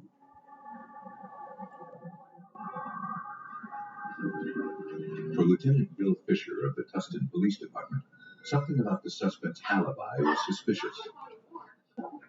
One of the things that didn't make a whole lot of sense to us is that the fast food place he went to was an identical one to a fast food restaurant that was directly across the street from where he lived. Both restaurants were open 24 hours for drive-through purposes at the time of the crime. Yet he chose to bypass the one that was across the street and drive to the same type of establishment in the community next door. Looking to catch Kevin Green in a lie, investigators interviewed the store employee who had worked the night he allegedly pulled into the drive-thru. The clerk confirmed Kevin Green's story. She remembered serving him around 1:30 or 2 a.m. on the night of the assault. The information appeared to be a setback for investigators. But when they factored the driving distance into a timeline of the evening, police realized that Kevin would have had just enough time to attack his wife and establish an alibi. More importantly, the suspect could not explain away the eyewitness testimony of his own wife. She was so emphatic about the fact that it was Kevin that attacked her, we were unable to show anything different. On November 30th, 1980, the Marine Corps corporal was handed over to police and placed under arrest. Green maintained his innocence, convinced that the real culprit was the stranger he had seen outside his apartment the night of the assault. Police felt otherwise. They arrested me and threw me in jail on first-degree murder, attempted murder, and 2 counts of assault with a deadly weapon with great bodily injury. $250,000 bail and headlines for all the world to see. Marine arrested in a beating attack and death in his car. Kevin Green mounted a strong defense at trial, but Diana's emotional testimony won over the jury. Convicted on all counts and sentenced to life in prison. When Green fought to overturn his conviction, his efforts went unrewarded. 15 years into his sentence, he had exhausted all of his appeals. Because he never showed remorse for the crimes that he insisted he hadn't committed, Kevin Green was turned down for parole in 1988, 1991, 1993, and 1995. Green resigned himself to the fact that he would die in prison. A self-proclaimed innocent man. 15 years into a life sentence for assaulting his pregnant wife and killing their unborn baby, Kevin Green continued to maintain his innocence.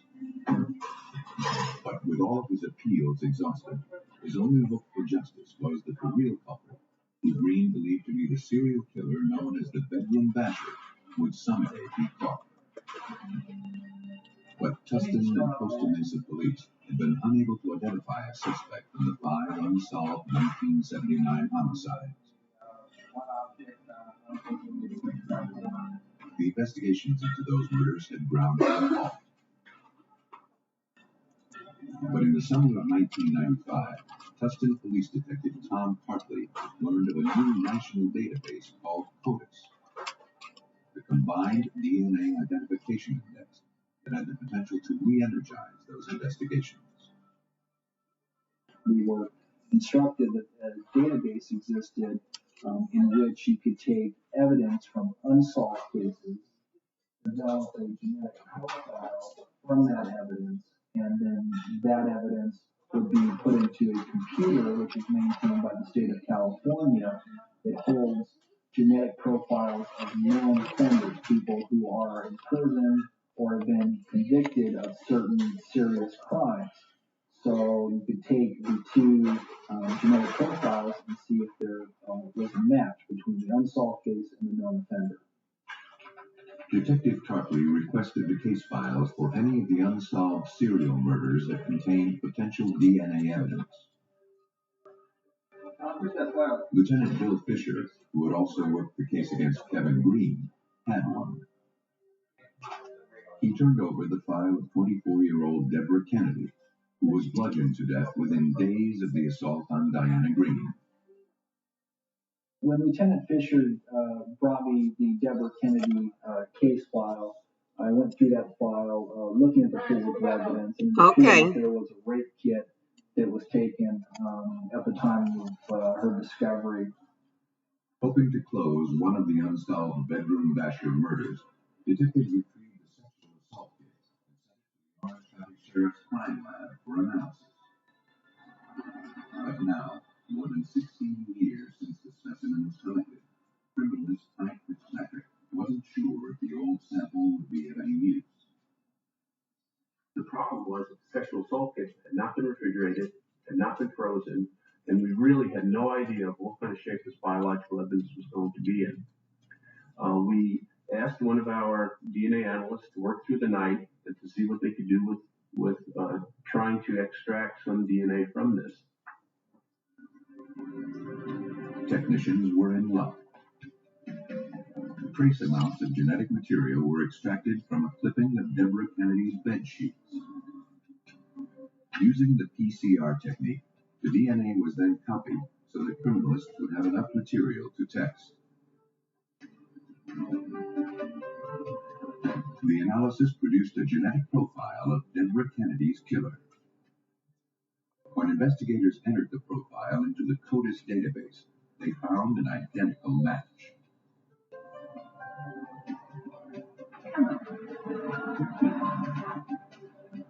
The biological evidence had originated from a man who is currently serving time for rape in a Central California prison. Investigators went to the jail to question 40-year-old Gerald Parker, now linked to one of the bedroom basher murders. Though he was indirect and evasive, Parker implied that he was responsible for the Kennedy murder. He did not, for example, come out and say, "I did this." He just would not say that I didn't do this, which sometimes is just as good as an admission. So it was kind of a game of cat and mouse at that point. The investigators persisted, and finally Parker admitted to killing Deborah Kennedy. And there was another attack he wanted to talk about. Gerald Parker, a former Marine, claimed that he was the man who had assaulted Diana Green back in 1979. Her husband, Kevin Green, was innocent. Parker said that on September 30th, 1979, he slipped into the Greens' apartment after seeing Kevin get into his car and leave. Using a 2x4, he attacked Diana as she slept in her bed. He then sexually assaulted her and made his way out of the apartment. He completed his brutal attack in less than half an hour and left the apartment just as Kevin returned home. Though police were unable to explain Diana's memory of the assault, they were now confronted with the possibility that Kevin Green may have been innocent after all. My feeling was we've got a big problem here.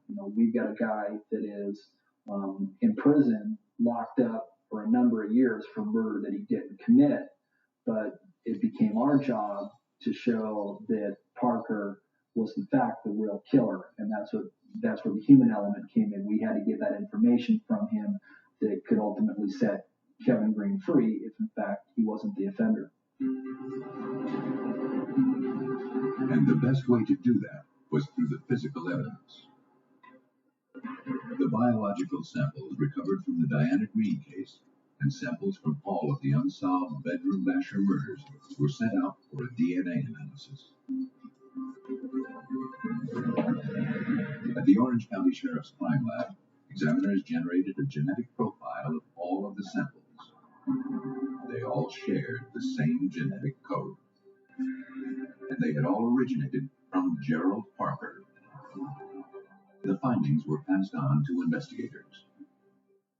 So now we had conclusive physical evidence as well as testimonial evidence that Gerald Parker was there and that he raped Diana Green. That then created a reasonable doubt in all of our minds in law enforcement that we could not stand by the conviction of Kevin Green anymore, and the process then began to free him. On June 20th, 1996, after being locked up for nearly 17 years, Kevin Green was released from prison. After being driven to the airport by detectives, he made his first phone call as a free man. I called my dad and asked him, I said, guess where I'm at? And he'd always thought I would try to escape, so he says, well, I know where you're supposed to be. I said, told him I'm in the Salinas Airport and they're taking me down to Orange County to let me go. I'm coming home. It was just stunned silence there for a minute. He says, do you have handcuffs on? I said, nope. So he believed at that moment that something, a convicted murderer is not leaving prison without handcuffs unless he ain't coming back. In 1998, Gerald Parker was tried and convicted of the assault on Diana Green and the murder of her unborn child. He was also found guilty of slaying the other 5 bedroom basher victims. Gerald Parker was sentenced to death. My opinion of the DNA database is that it's probably the single greatest thing to ever happen to law enforcement and into the criminal justice system. Not only can you convict people of crimes that would have gotten away with serious crimes such as rape and murder, but you can also, as we see in the Kevin Green case, free people that were erroneously convicted. Kevin Green returned to his hometown in the Midwest. And though he has remarried and gotten on with his life, this experience will always be with him. An experience like this, like any other experience in life, is going to change you. Time went by. I changed in a lot of ways. I grew up. I became more mature. I got a good education, which is very important. I learned how to read a lot better. I graduated high school by the skin of my teeth. I graduated college in prison with an A average. So it wasn't my lack of intelligence, it was my lack of focus. I understand, I think, a lot more about life. I'm willing to accept a lot of things easier than people around me do, because I feel like God has a plan and a reason for things to happen in certain ways. The experiences of people like Kirk Bloodsworth and Kevin Green have not gone unnoticed. On February 11, 2000, Vermont Senator Patrick Leahy, chairman of the Senate Judiciary Committee, introduced the Innocence Protection Act, a bill designed to ensure that no more innocent people are convicted of crimes they didn't commit. If you're going to say you're going to put somebody behind bars for all their life, or you're going to execute them, that's a pretty major step for society to take. And you better be sure you're convicting somebody who is guilty. Right now we have a system, we can't say that. Right now you have a system where a lot of innocent people get convicted. It doesn't have to be that way. It's relatively easy to make sure that doesn't happen. It's time to make sure it doesn't happen. Homicide investigators must often rely on circumstantial evidence to win a conviction. But sometimes things aren't what they appear to be. With advanced forensic technology, science can render the final verdict and find justice for the falsely accused by uncovering